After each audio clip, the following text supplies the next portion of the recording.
안녕하십니까. 법무부 장관 한동훈입니다. 대한민국 정부를 대표하여 국회의원 이재명에 대한 체포동의 요청 이유를 말씀드리겠습니다. 먼저 이재명 의원에 대한 범죄 사실 요지를 말씀드리겠습니다. 위례 신도시 개발사업 관련 부패방지법 위반 혐의는 정진상, 유동규, 남욱 등과 공모하여 2013년부터 18년 사업 시행 세부 계획 등을 유출하고 서로 짜고 공모 지침서를 만들어서 공개 경쟁을 무력화하여 남욱 등 유착된 민간업체들이 211억 원의 불법 이익을 취득하게 했다는 것입니다. 대장동 개발사업 관련 특경법상 배임, 이해충돌 방지법 위반 혐의는 정진상, 유동규, 김만배 등과 공모하여 2014년부터 김만배 등 유착된 민간 사업자들에게 이하 김만배 일당이랑 약칭하겠습니다. 사업 시행 계획 등을 유출하고 공모 지침서를 만드는 등의 방법으로 김만배 일당을 사업 시행자로 선정한 후 그들 청탁에 따라서 용적률 상향 등 이익 극대화 조치를 해줌으로써 김만배 일당이 7,886억 원의 불법 이익을 취득하게 하고 피해자 성남시에 4,895억 원의 손해를 가하였다는 겁니다. 성남FC 관련 특가법상 뇌물 범죄 수익 은닉 규제법 위반 혐의는 정진상 등과 공모하여 2014년부터 18년 자신이 무리하게 창단한 성남FC가 곧바로 부도나서 정치적 타격 입는 것을 막기 위해서 네이버, 두산건설 등 4개 기업에게 구체적 현안 해결 대가로 뇌물 133억 5천만 원을 성남FC에 주게 하고 그 뇌물 범죄를 감추기 위해서 희망살림이라는 단체를 끼워 넣어 범죄 수익을 가장하였다는 겁니다. 이제부터 각각의 혐의들에 대해 설명드리겠습니다. 이 사건은 일견 복잡해 보이지만 사실 매우 단순합니다.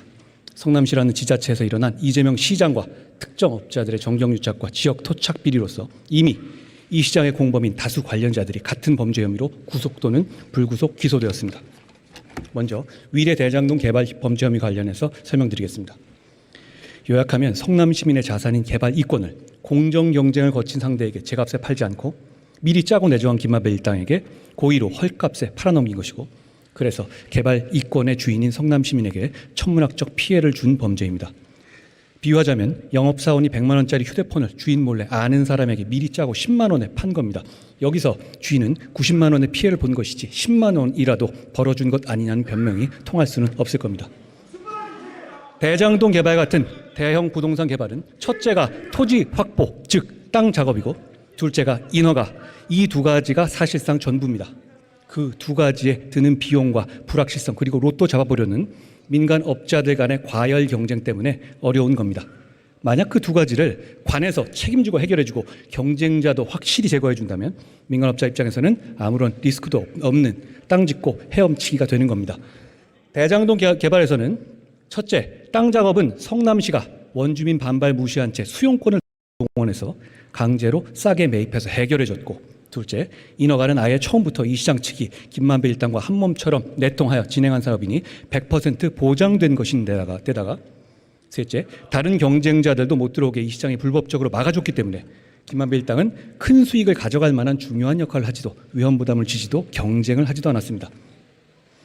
대장동 이 9,606억 원 중에서 성남시가 가져간 돈은 1,830억 원에 불과했습니다. 그렇게 성남시가 일은 다 해놓고 이익은 성남 시민이 아닌 이 시장 측과 유착된 김만배 일당이 독식하게 한 것이 이 범죄의 본질입니다.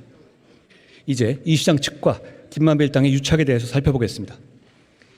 이재명 시장은 2010년 성남시장에 당선되자 원래 없던 6급 정책비서관 자리를 정진상을 위해서 위인설관하고 그 6급에게 임기 8년 내내 분신처럼 성남시의 업무를 맡겼습니다. 이 시장은 선거를 도와준 유동규에게 성남시 시설관리공단과 도시개발공사 기획본부장 자리를 주고 공사 사장 등 정상적인 보고 체계를 무력화하고 정진상과 자신에게 직보하게 했습니다. 그런 정진상과 유동규 그리고 김만배는 의형제를 맺고 대장동 개발사업자의 사업자 선정을 약속했습니다. 김만배 일당은 이재명 지지 댓글 작업을 하고 방송기자를 통해서 경쟁 후보를 공격하고 종교단체에 돈을 주는 등 이 시장 선거를 지원했습니다. 2014년 성남시장 선거 당시에 정진상과 김용은 김만배 일당으로부터 뇌물 수억 원을 받았고, 김용은 2021년 이재명 대선 경선 자금으로 8억 원이 넘는 돈을 받아 구속되었습니다. 정진상은 유동규와 김만배와 대장동 특혜 대가로 428억 원의 뇌물을 받기로 약속한 범죄 혐의가 소명되어 법원에서 구속영장이 발부됐습니다. 위례 대장동 사업에서 이 시장 측은 다양한 사기적 수법들을 동원했습니다. 첫째, 이 시장은 대장동 원주민으로부터 강제로 땅을 수용할 때는 이미 확정된 서판교 터널 개통 사실을 고의로 숨겨서 땅값 상승 반영 없이 싸게 사게 해주고, 불과 몇 달 뒤에 김만배 일당이 그 땅을 팔아서 돈을 벌 때에는 서판교 터널 개통으로 인한 땅값 상승을 반영하여 비싸게 팔게 해줬습니다. 둘째, 이 시장 측은 위례 대장동 공모지침서를 남욱, 김만배 등 일당과 함께 만들었습니다. 아예 수험생이 시험 문제를 직접 출제하게 한 겁니다. 셋째, 좀 더 편하게 내통하게 하기 위해서 김만배 일당 사람을 공사에 취업시켜서 공모지침서를 만드는 팀에 꽂아 넣기까지 했습니다. 넷째, 이 시장은 공모 자격에서 건설사를 원천적으로 배제해달라는 김만배 일당의 맞춤형 청탁까지 그대로 반영해서 경쟁 없는 사업자 선정과 독점 이익을 보장해줬습니다. 다섯째, 이 시장은 김만배 일당이 원하는 대로 용적률을 상향하고 임대아파트 비중을 줄여줬습니다. 여섯째, 김만배 일당이 주인인 특정 금전 신탁의 내역을 확인하고 폭증한 개발 이익을 성남시에서 가져와야 한다는 성남시 실무자들의 반대 의견이 묵살됐습니다.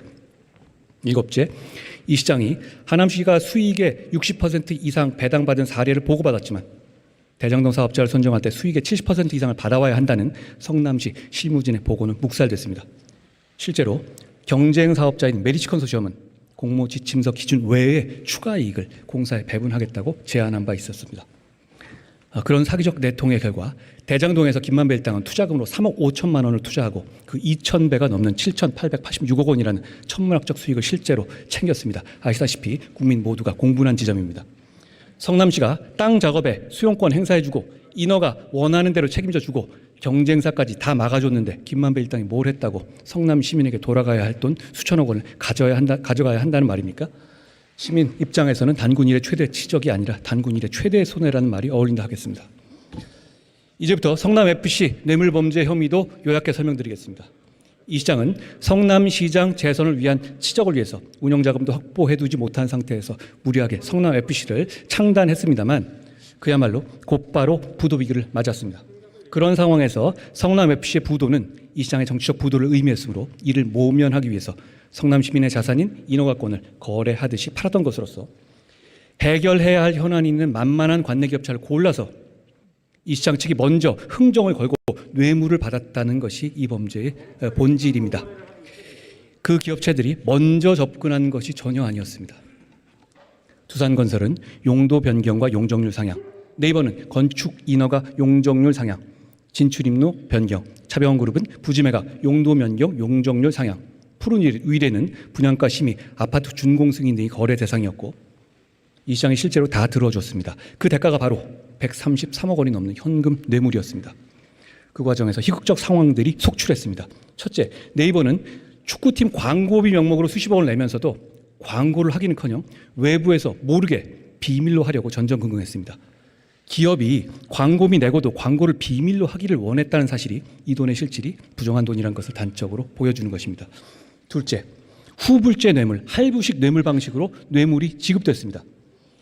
기업들이 이재명 시장 믿지 못하고 약속한 청탁을 실제로 들어주는 것을 건건히 확인하고 나서야 뇌물을 지급한 것이었습니다.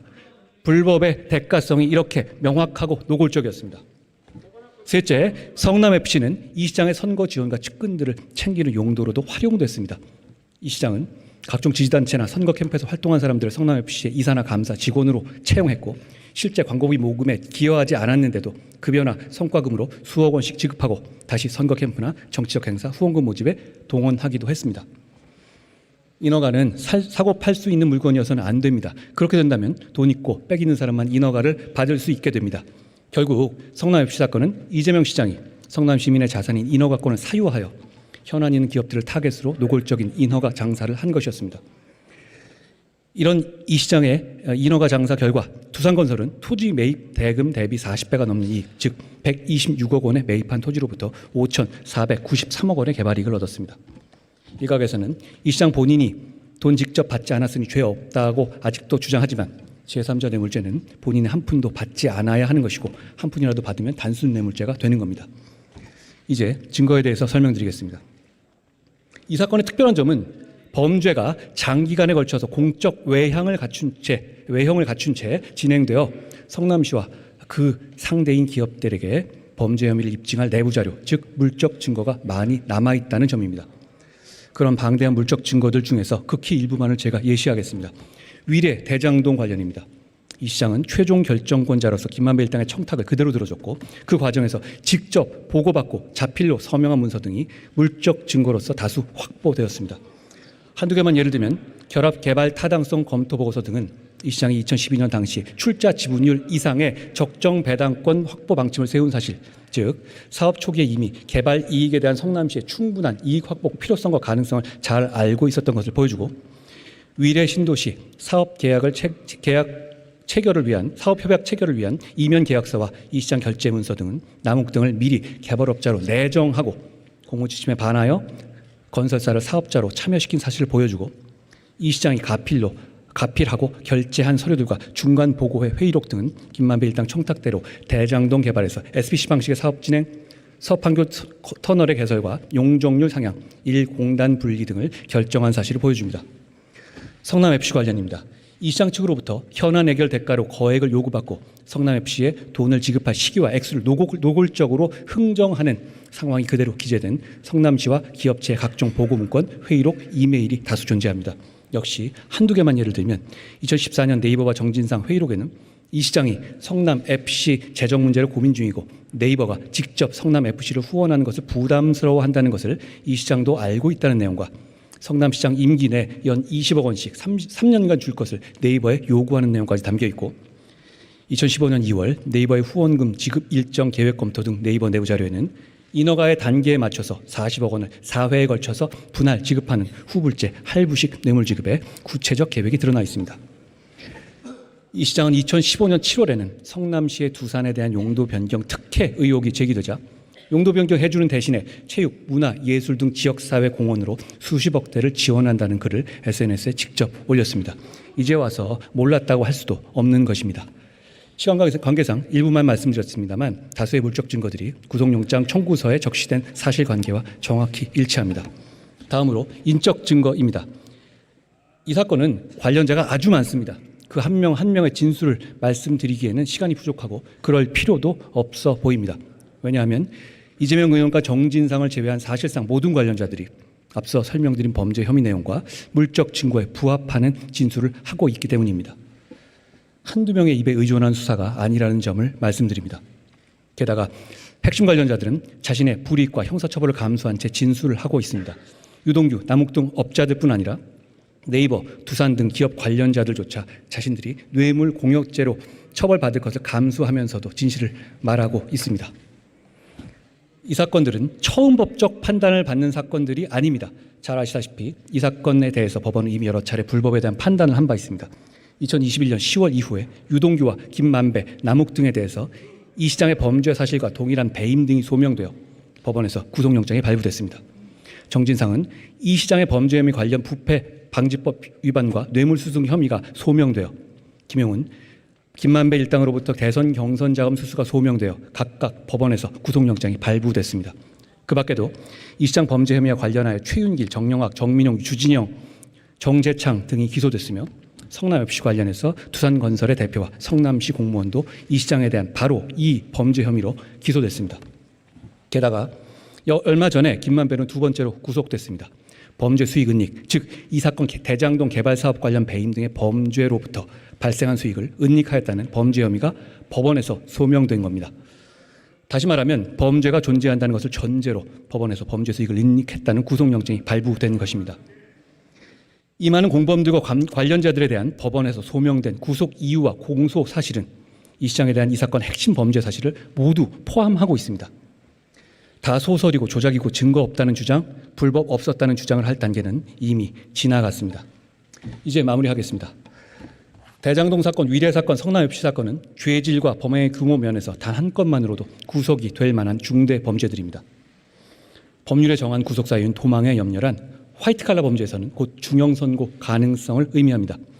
유력 정치인이기 때문에 도망갈 염려가 없다는 주장대로라면 이 나라에서 사회적 유력자는 그 어떤 범죄를 저질러도 구속되지 않아야 하고 전직 대통령, 대기업 회장들은 왜 구속되어 재판을 받았는지 설명할 수 없을 겁니다. 이번 체포동의안은 다른 국민들과 똑같이 법원의 심사를 받게 해달라는, 즉 판사 앞에 나오게만 해달라는 요청입니다. 수많은 이원의 공범들 그리고 다른 모든 국민들이 따르는 대한민국의 형사사법 시스템에 따라달라는 요청입니다. 제가 지금까지 설명드린 어디에도 민주당 대표 이재명의 범죄 혐의는 없습니다. 오직 성남시장 이재명의 지역 토착 비리 범죄 혐의만 있을 뿐입니다.